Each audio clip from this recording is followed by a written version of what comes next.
The ban just went into effect literally a couple of hours ago, Hala.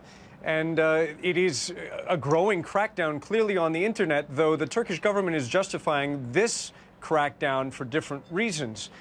Basically, taking a real objection against a leak that emerged on the internet, on YouTube, overnight, of an apparent conversation taking place in the office of the foreign minister of Turkey between him, the head of Turkey's main intelligence organization, and a military general and another top diplomat, in which they discussed the possibility of sending tanks into neighboring Syria. Of course, Turkey has supported the rebels in Syria for years now in that civil war.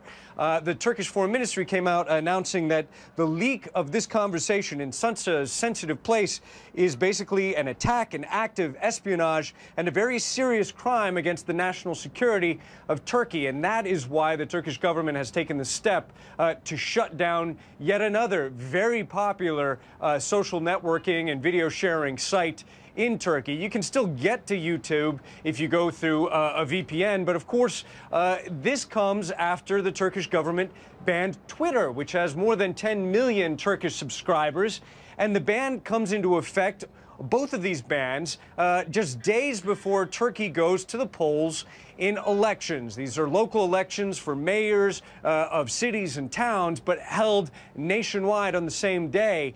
In a very heated political climate, these elections are seen as a referendum on the rule of the Turkish prime minister, who's been in power now for more than 10 years. So critics of these bans are arguing that this is just another example of the Turkish government and the Turkish prime minister trying to shut down communications on media sites that they cannot control. Of course, inside Turkey, there is a fair amount of self-censorship and a number of news organizations and media organizations who've seen their top broadcasters, their writers, lose their jobs when they're seen to be too critical of the Turkish government. Hala? So what happens now? I know there was a court in Turkey that objected to the ban, saying that it wasn't something that was justified. Is this going to go into effect in any kind of way that will truly limit Turkish citizens' access to these social media websites in the country?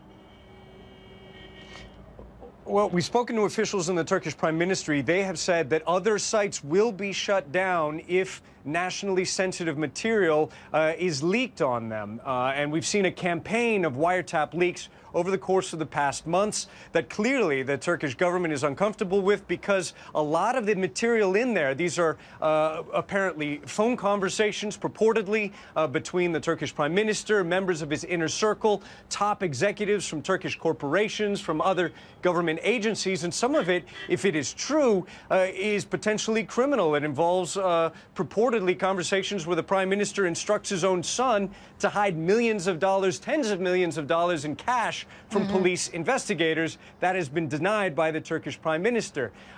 So you've got officials in the Prime Ministry telling us that other sites may be shut down if other potentially sensitive information is released on there.